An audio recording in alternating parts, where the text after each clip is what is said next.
Alright everyone, continuing with robot positioning and movement, let's recap. We covered the teach pendants functions, especially axis by axis movement. We also looked at the Deadman switch and how to operate and its 3 operating modes on the SmartPad of KUKA. Plus, we learned how to check the current position and review motor reference points. Each motor's reference data also we checked. Now we'll move on to visualizing and operating the robot using modes other than axis by axis movements. Okay.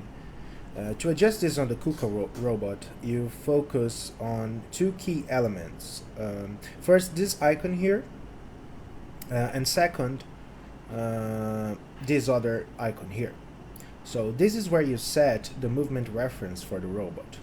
So, and here you select the active tool, for example, grippers, welding torches, MIG-MAG tools, or milling cutters. Any tool type that you can assemble it to the robot can be selected here. You can also configure a custom base and select it under the base settings. Okay, we'll check on it just quickly. Okay. Key takeaway here first. Tools are linked to the TCP. What TCP is? TCP stands for Tool Center Point, the tool's central reference point. So let me show you what this means. A simulation of the TCP to clarify how it works better. Visualizing it makes it easier, obviously, to grasp the concept. Okay, so just calling it a central point feels abstract. 3D demo will help it to understand, to put theory into practice. Ideally, we'd see the TCP physically on the robot to demonstrate, but to demonstrate I use a simulation software of a different manufacturer, but we have a manipulator and a Cartesian plane visualization. When a TCP is set on the robot, I will use Robot Studio to show TCP at reoriented movements. A reoriented motion is tricky without a visual SmartPad to grasp its real-world application. So we would actually see reoriented movement as industry pros know, as you guys to go to for tool-based motion, X, Y, Z axis, and reoriented ABC axis. So this is essential for most tasks, unless you've created a custom user frame or an inclined plane of the robot's base. That's also a possibility, but you will always rely on tool coordinates for 90% of these training movements that we will execute. Active axis by axis movement, we have word also that aligns with the robot's default configuration. Okay, so we are referring always to the base plane, but we can modify the reference of coordinates that the robot is using for specific tasks, and we will cover on that later on an inclined plane example. Imagine that you're working on a sloped surface. Actually, let's open an example here. This one's not working, hold on. Okay. Picture this structure here. If I'm using the robot's base or tool coordinates, for example, without a custom reference, and need to position the robot across this plane on this angled surface, could I do it without a user frame? And the answer is absolutely, you can do it, but setting up a dedicated work plane simplifies programming and movement of the robot and won't affect functionality. It just makes your job easier. So say you need the robot to reach this area here, you'd manually adjust your axis, move here for example, lower slightly. So what we will do, we will take the robot to position it here. So we'll start descending, then we'll shift to the side, and we'll descend again, then we'll adjust, then we'll start to descend again. And this is like a staircase movement type, you see. So because the reference of the robot is on the vertical and horizontal planes, the reference of the two or the word references, okay.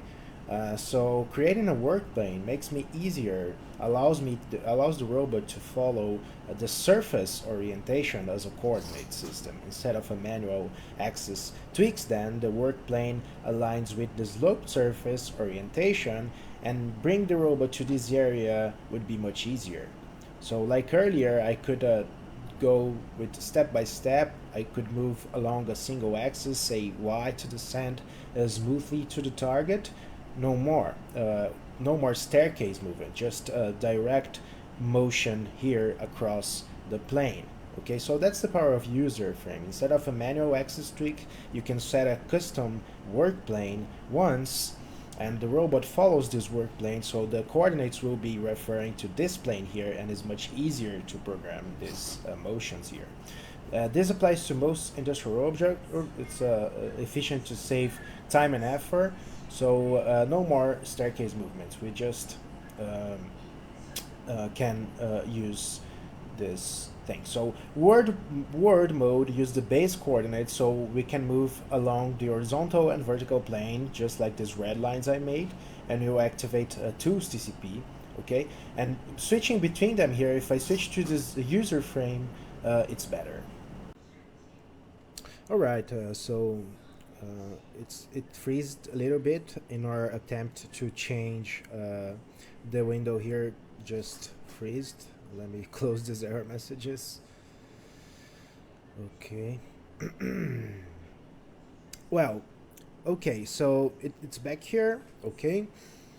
We seen the word. So those are the we have the base always also.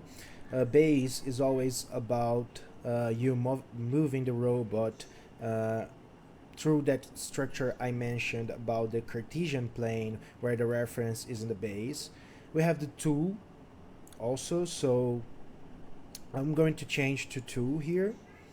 And when I change to 2, I have always X, Y, Z, A, B, C. Remembering X, Y, Z, it's referring to my Cartesian plane, and ABC to the reorientation movements that I can do with my robot. So we will analyze with more detail later, but in day-to-day, it's quite normal when we use this.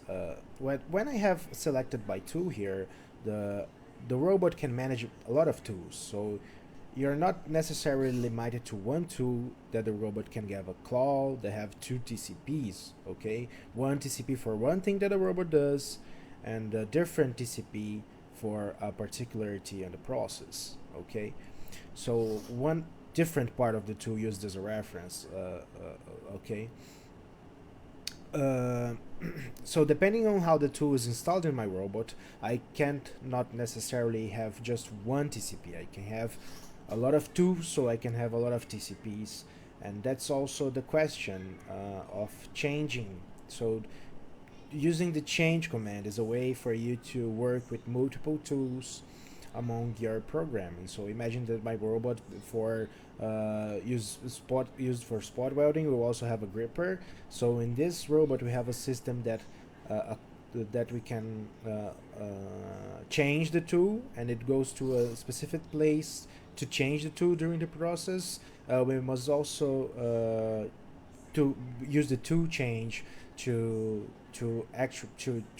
refresh the TCP that's being used in these cases. So all the industries I was in through, it's mostly just one process, so one lower cell. But when you have a larger cell with some bottlenecks, maybe one slower robot can complicates the entire process. So that's not usual to have these two changes, but sometimes maybe you can run with more than one tool, and for each tool we can have different pieces. So it's important to use the tool changes those specific cases. They're not that common, but they're good. Okay, so what I need to do when changing tools is always checking the TCP. So when we come here, we can select the tool. In my case, I don't have any. I just have the frame, which is the tool 0 of my robot. Okay, so I don't have any tools configured here. So in this way, in my case, it's fine. I just have one option. No tools. I don't have no different tools, no more than one tool. But if I had more than one tool, I need to come here and check always to see if it's selected right.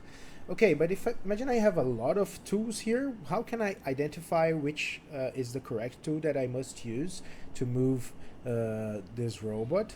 So what I need to do, an interesting point, okay, is that we have the resource to change a movement or something in a part of the process. If you have a routine running, one of the easiest ways is the following. So if the robot was executing one movement, he was there executing, and you do a stop, pass to manual, enters the cell to adjust something, and the robot will, in that case, use the tool reference that he's using in that routine.